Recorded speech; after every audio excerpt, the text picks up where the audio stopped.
অমৃত ভাই টিকিট কাউন্টারের কাছে আসি, এখানে চলে আসো।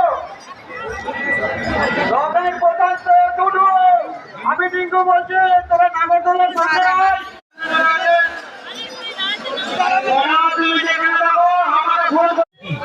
সব ধরনের খাবার পাচ্ছেন আমাদের কাউন্টারে। আসুন খেয়ে দেখুন আমাদের এই নিরামিষ খাবার। মেলার আনন্দ বাড়াতে চলে আসুন আমাদের এই নিরামিষ হোটেলে। সততা স্নেহ একই পাতে একমাত্র আমাদের এখানে।